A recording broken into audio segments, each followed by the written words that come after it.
menduga bisa sampai seperti ini. Aku ragu apakah tindakanku benar. Apakah benar aku memperjuangkan kepentingan orang banyak? Tapi masalahnya kenapa harus saja dikorbankan?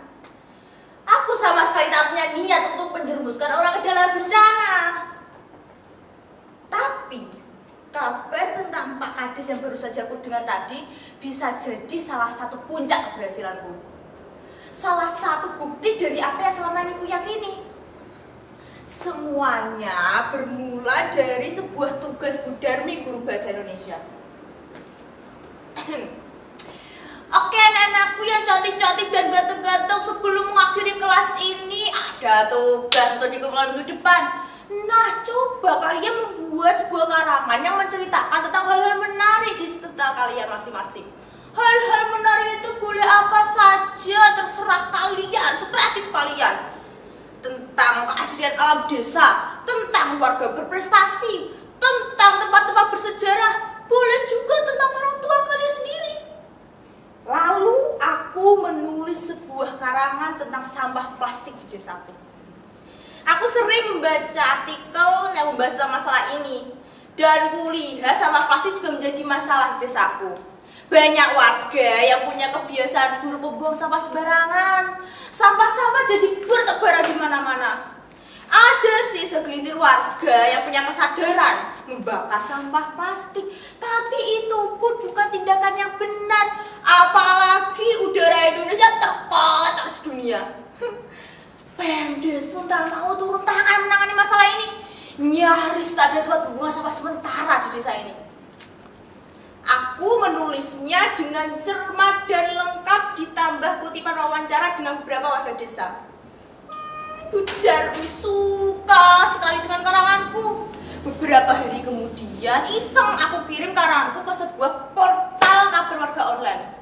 Kulengkapilah foto-foto dari HP-ku. Senang sekali rasanya karanganku diterbitkan. Nama aku terpampang di sana. Aku senyum-senyum sendiri membaca tulisanku. Karena senang kan ya, iseng-iseng dong aku tulis artikel lagi tentang desaku. Kali ini aku menulis tentang Nek Oda. Seorang nenek usia 80-an tahun, satu-satunya pengrajin keranjang bambu yang masih ada di desaku. Ibuku bilang desaku dulu pusat pengrajin keranjang bambu terbesar di Indonesia. Kebun-kebun di desaku dulu penuh dengan tanaman bambu. Tapi lama-lama menghilang karena banyak warga yang menjual tanahnya. Kebun-kebun bambu pun berubah menjadi petak-petak perumahan. Aku menulisnya, mengirimnya, dan lagi-lagi dibuat. Senang sekali rasanya. Karena lama-lama kan jadi aku suka kan menulis artikel karena sudah banyak yang diterbitkan. Nah, ketika itu aku menulis tentang panorama desa. Ada sebuah bukit yang cukup mempesona desaku ini.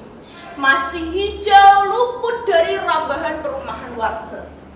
Jika kita naik ke puncaknya, kita dapat melihat hutan di sebelah utara bagaikan karpet hijau yang tebal. Jauh di barat sana, lautan menghampar luas. Di sebelah selatan, kota-kota terbentang dengan garis-garis jalannya. Jika malam tiba, kita dapat melihat lampu-lampu kota bagaikan langit mola penuh bintang. Nengok ke arah timur, gunung-gunung saling bertumpukan.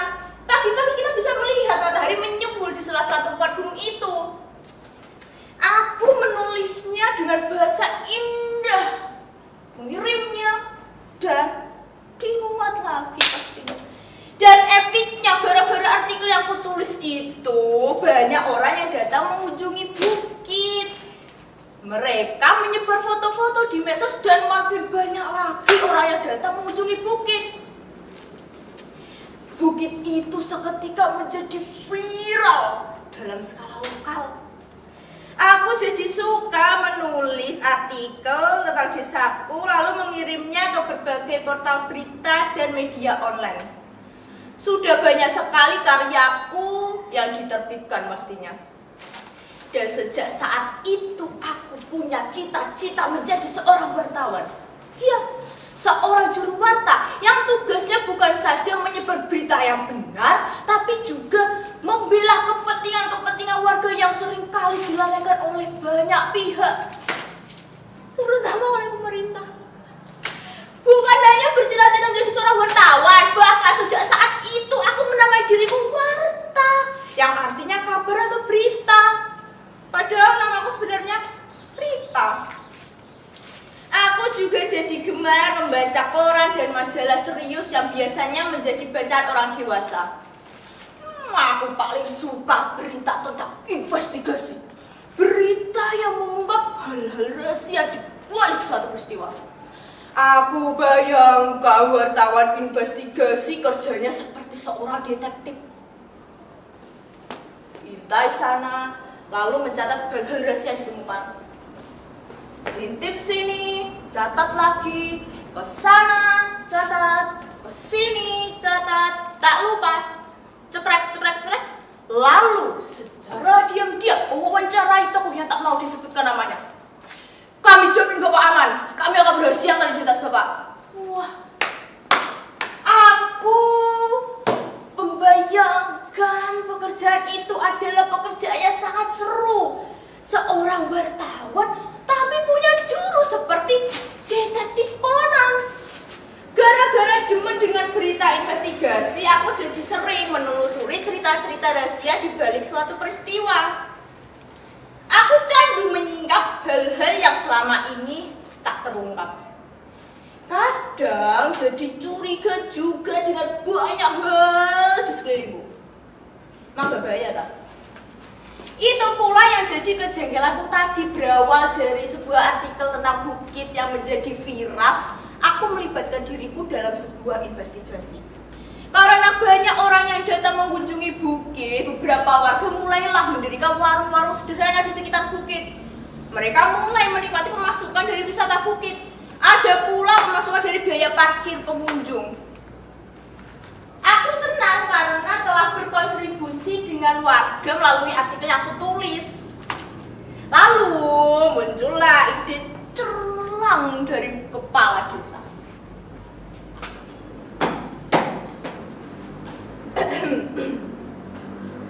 Bapak-bapak, ibu-ibu, warga yang saya hormati, tahun ini desa kita akan mendapatkan dana pemberdayaan dari pemerintah provinsi sebesar 300 juta. Tenang. Ya.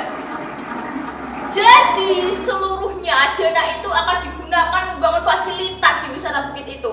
Di puncak bukit itu akan dibangun menara pandang yang sangat tinggi, akan bisa melihat pemandangan jauh lebih tinggi.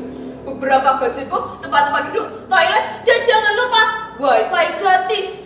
Untuk menambah pemasukan, kita tarik biaya tiket dari para pengunjung. Wisata bukit ini akan menjadi ikon di desa kita pastinya.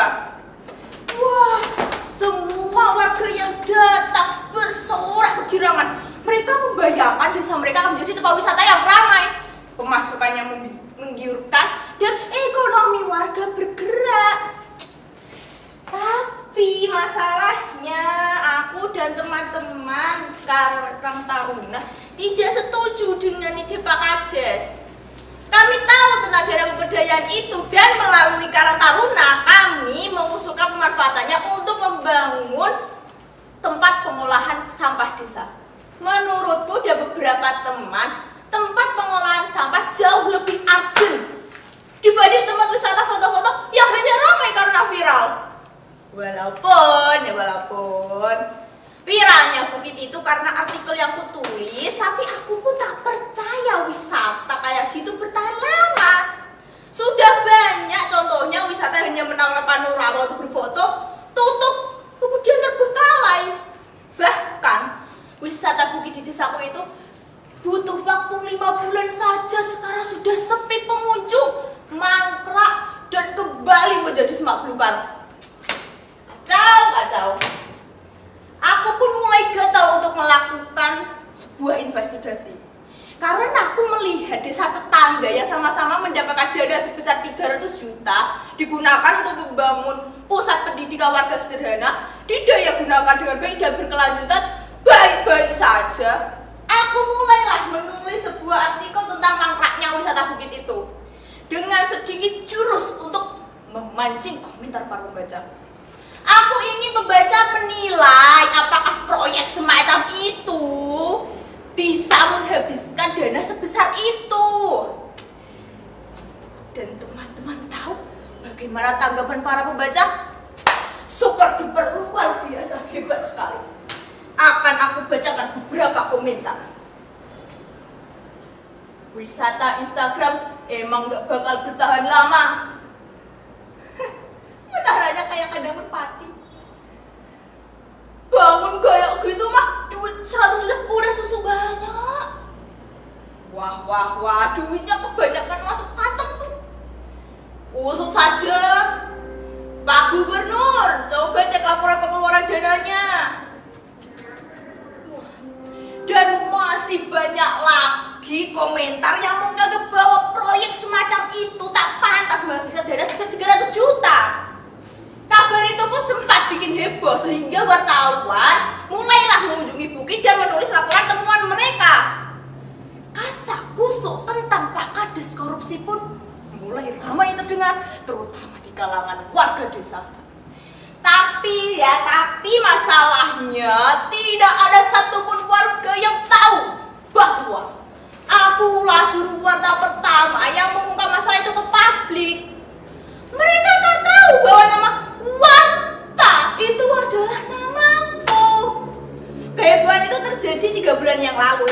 Seperti biasa lah, kehebohan di desa nyaris seperti berita viral di medsos.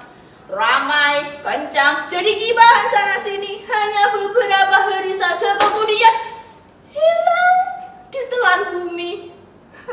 Aku pun tak hirau dengan kehebohan itu. Yang penting tugasku sebagai juru warta sudah kutunaikan, bukan?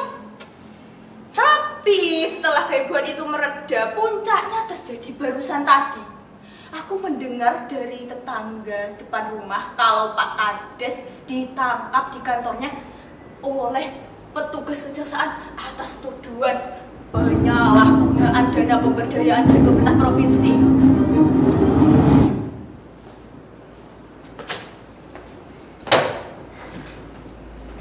Aku sama sekali tak punya niat untuk menjerumuskan Pak Kades. Aku tak punya kepentingan atau bahkan dendam apapun padanya. Apakah tindakanku sebagai juru warta telah merugikan orang lain? Telah mencelakan Pak Kades? Tidak. Aku sudah berada di jalur yang semestinya. Aku telah mengungkap masalah yang selama ini tak tersingkap. Aku telah membela hak-hak warga untuk mencapai berita informasi yang benar. Kata seorang filsuf, harus ada yang dikorbankan untuk mencapai sebuah kebenaran.